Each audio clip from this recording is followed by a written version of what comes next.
इमरान खान साहब ने आज टेक्सला के जलसे के अंदर अपने एहतजाज के हवाले से तफसीलात बताई हैं। उन्होंने बताया है कि वो कब कॉल देंगे, किस तरह कॉल देंगे। इस्टेब्लिशमेंट के हवाले से उन्होंने वहां पे बड़ी सख्त बातें की, इस हुकूमत के हवाले से बड़ी सख्त बातें की। क्या तफसीलात हैं, बड़ी इंपॉर्टेंट डिटेल्स हैं, वो आज की वीडियो के अंदर आपके साथ शेयर करूंगा।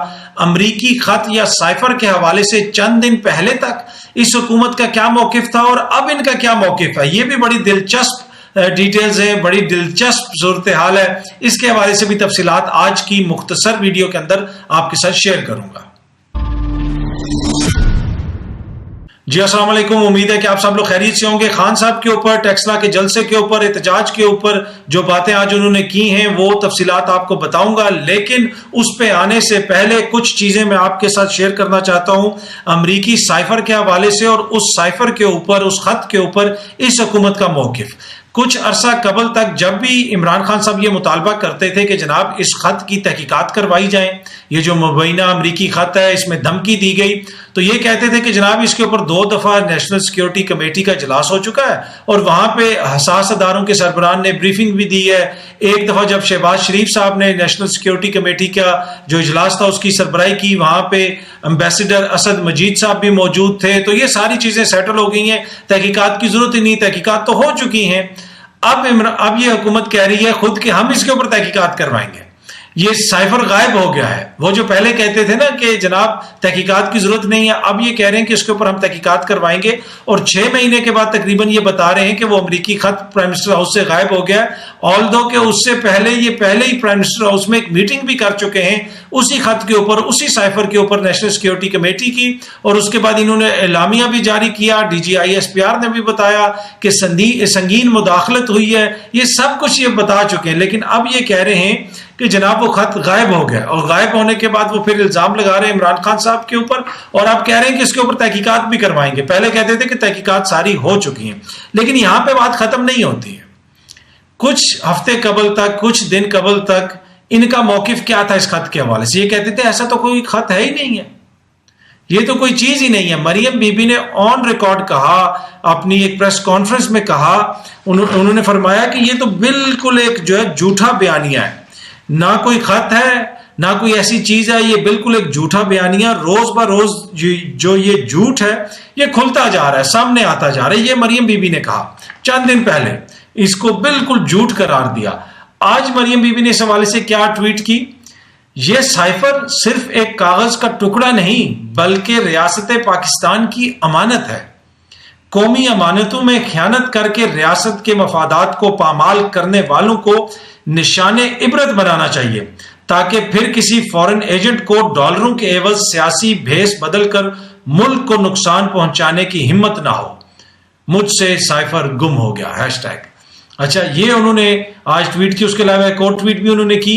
एक तो जालसाजी की, फिर उस खौफ से पकड़ा ना जाऊं, साइफर ही गायब कर दिया। रंगे हाथों पकड़ा गया तो क्या कहता है।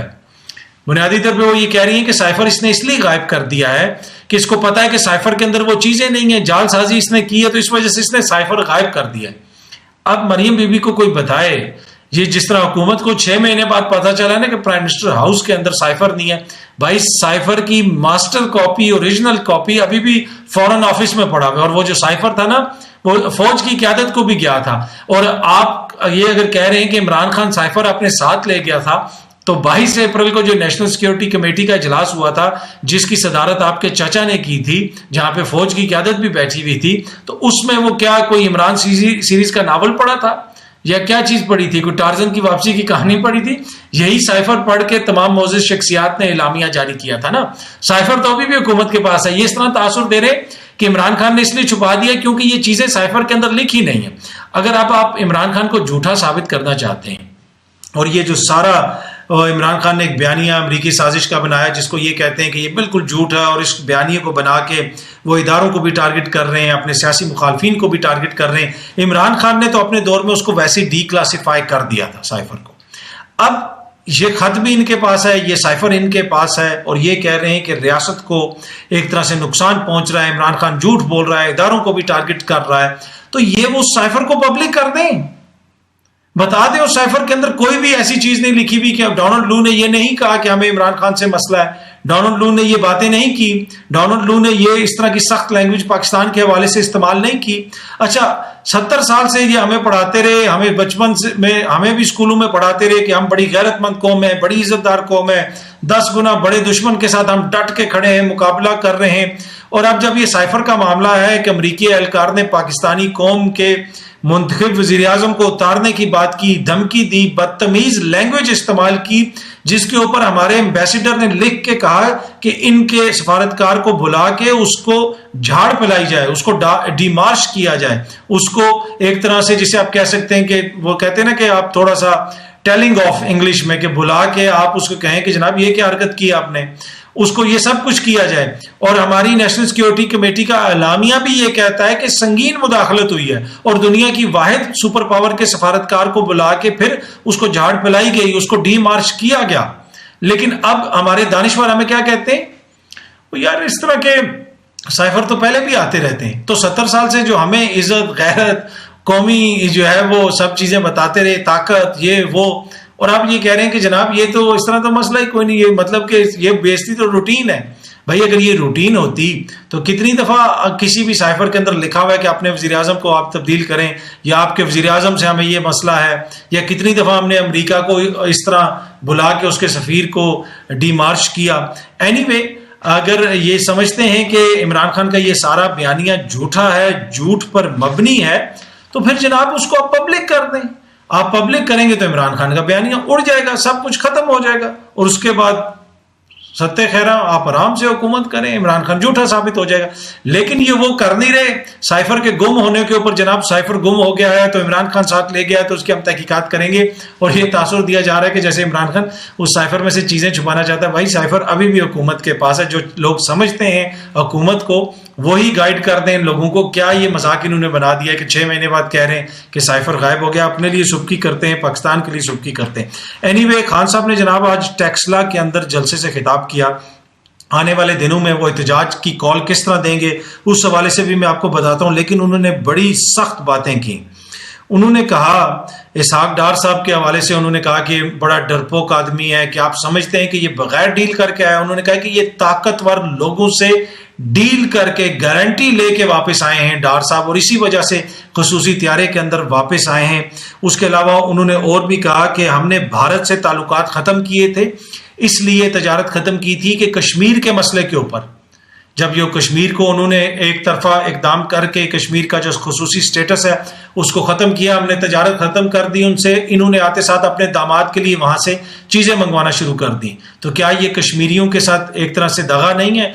IMF के साथ दगा हो गया, IMF को हमने धोखा दे दिया, महंगाई नहीं की, उसके ऊपर हम इतना गम करते हैं। तो खान साहब ने कहा कि क्या ये बात ठीक है कि एक तरफ कश्मीर का मसला चल रहा है और दूसरी तरफ हुक्मरान जो खानदान है वो भारत से अपने लिए चीज़ें मंगवाना चाहता है, तजारत करना चाहता है। उन्होंने ये कहा कि ये जो गुलामी की जंजीरें होती हैं ये गिरती नहीं है, ये तोड़नी पड़ती हैं। आज़ादी आपको कोई प्लेट में रख के नहीं देता।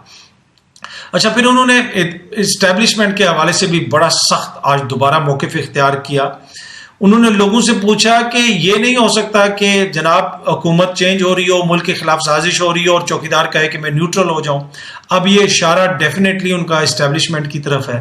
इस पे आप एतराज़ कर सकते हैं, कह सकते हैं कि खान साहब को ऐसा नहीं करना चाहिए, बहुत सारे लोग कह भी रहे हैं इदारों को कंट्रोवर्शियल नहीं बनाना चाहिए। लेकिन उन्होंने लोगों से पूछ लिया इस दफ़ा, क्या आप समझते हैं कि आपको न्यूट्रल्स को माफ करेंगे? यहां तक उन्होंने क्वेश्चन किया लोगों से, और उन्होंने कहा कि जो लोग ये समझ रहे हैं, जो न्यूट्रल ये समझ रहे हैं कि कौम उनको माफ कर देगी, कौम आपको कभी भी माफ नहीं करेगी। ये नहीं हो सकता कि घर पे डाका पड़ रहा हो और चौकीदार कहे कि मैं न्यूट्रल हूं। अब इसके ऊपर खान साहब से इख्तिलाफ भी हो सकता है।